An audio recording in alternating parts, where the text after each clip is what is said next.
Écoutez très bien, les chrétiens ne veulent plus travailler. Les chrétiens aujourd'hui ne veulent plus rien faire. On veut rester là, prier et l'argent tombe du ciel. Frère, la manne là ne tombera plus aujourd'hui. La Bible dit que Dieu bénit l'œuvre de nos mains. Toi qui m'écoutes, tu passes le temps à condamner ton oncle qui est dans la loge. Tu passes le temps à condamner des gens. Toi, qu'est-ce que tu as fait? Quel est l'exemple? Aujourd'hui, tu dis que non, vraiment, les voitures qu'on fait aujourd'hui sont des voitures païennes. Mais construis ta part. Fabrique une voiture chrétienne et les gens roulent à l'intérieur. Vraiment, fais très attention. C'est une bêtise de retrouver encore de telles expressions. Que non, un enfant de Dieu ne peut pas faire la politique. Mais écoutez, il y a un adage qui dit, tu ne fais pas la politique va te faire.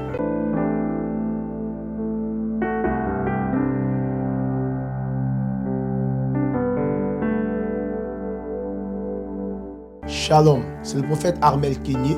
Le plaisir est encore partagé ce jour, de vous savoir nombreux à liker, partager. Merci une fois de plus à toutes ces personnes qui font l'œuvre à laquelle le Seigneur a dit, allez, faites de toutes les nations des disciples, évangélisez. Oui, ce que vous faites, c'est l'évangélisation. Nous allons parler ce matin sur cette thématique. La facilité est un danger. La facilité est un danger. Nous allons observer ce que dit Ecclésiaste chapitre 7, le verset 1.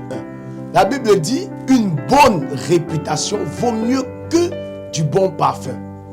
Ceci pour dire quoi? Ce jour, je tiens à saluer, à féliciter vraiment ces personnes que nous, chrétiens, passons le temps à condamner.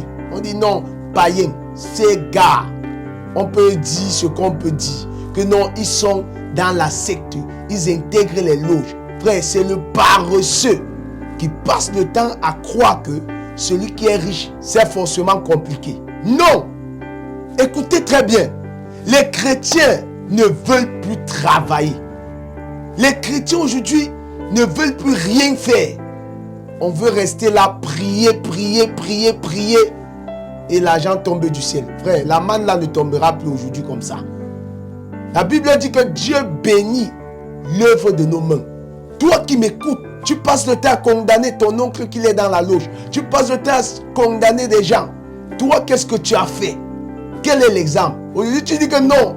Vraiment, les voitures qu'on fait aujourd'hui sont des voitures païennes. Mais construis ta part. Fabrique une voiture chrétienne et les gens roulent à l'intérieur. Vraiment, fais très attention. C'est une bêtise. C'est quelque chose, c'est un gâchis de retrouver encore de telles expressions. Que non, un enfant de Dieu ne peut pas faire la politique. Frère, écoutez, il y a un adage qui dit, tu ne fais pas la politique va te faire.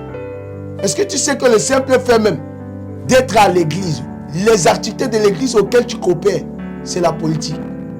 Est-ce que tu sais que toi, quand tu payes ton transport pour te rendre ou d'un endroit A pour un point B, est-ce que c'est que tu fais de la politique? Arrêtons avec ça. Je vais dire aujourd'hui, la Bible dit, une bonne réputation vaut mieux que du bon parfum. Aujourd'hui, quelle est ta réputation? Toi qui m'écoutes. J'ai vu un papa que j'ai beaucoup aimé parce que il a été pour moi un soutien. Il est mécanicien. À l'époque, c'était les anciennes voitures à 3-4 pédales. Aujourd'hui, vous savez, la nouveauté est arrivée et ce sont des voitures maintenant à 2 pédales. Je vous assure, les clients qu'il avait avant, il ne l'a plus. Et je lui ai dit, papa, ton problème, ce n'est pas que tu n'es pas bon. C'est que nous sommes au siècle de la nouveauté. Il faut aller te recycler. Le recyclage est très bien. Toi qui m'écoutes, tu dis non, je postule, on ne me prend pas. Ce n'est pas toujours l'esprit familier. Quelle est ta capacité? Ton CV, prieur, c'est quoi? Oh, l'entreprise n'a rien à foutre avec ta prière. Quelle est ta valeur ajoutée? Quand on veut te prendre dans une entreprise, il faut une valeur ajoutée. Qu'est-ce que tu viens faire? L'employeur va beau te prendre, mais quelle est ta valeur ajoutée? On ne mange pas que la prière. On ne vit pas que de la prière. Mais arrêtons avec ça. Et aujourd'hui, les chrétiens, toi qui m'écoutes aussi, tu te plains. Laisse-moi te dire, dans la vie, on souffre. On va apprendre à porter le sac de quelqu'un d'autre pour que demain, quelqu'un porte les nôtres.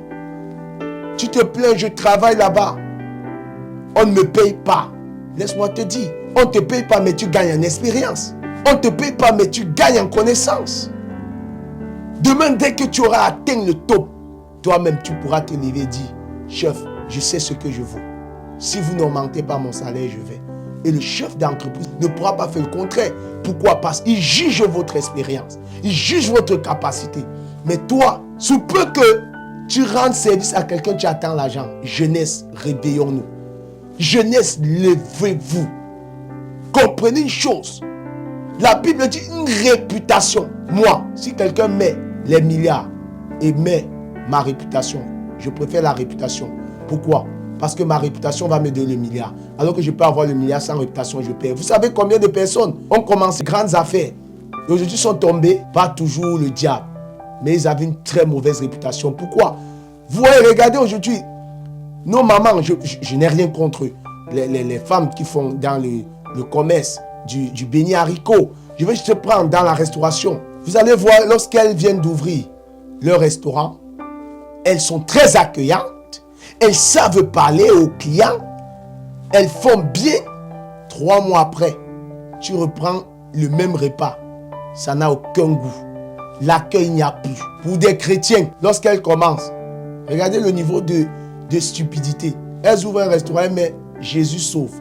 Elles mettent là, Jésus sauve. Le musulman ne peut pas venir payer chez toi parce que lui ne sert pas le même Dieu que toi. Écoute, le païen, c'est eux qui te font la recette. Apprenons à être sages. Quand tu veux travailler, il y a un temps pour tout.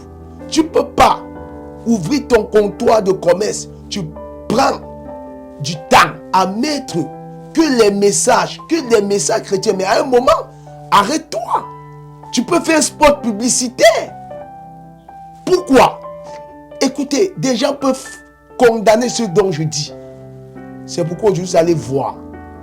Il y a plusieurs qui, à cause de cette attitude, ne parviennent pas à gagner.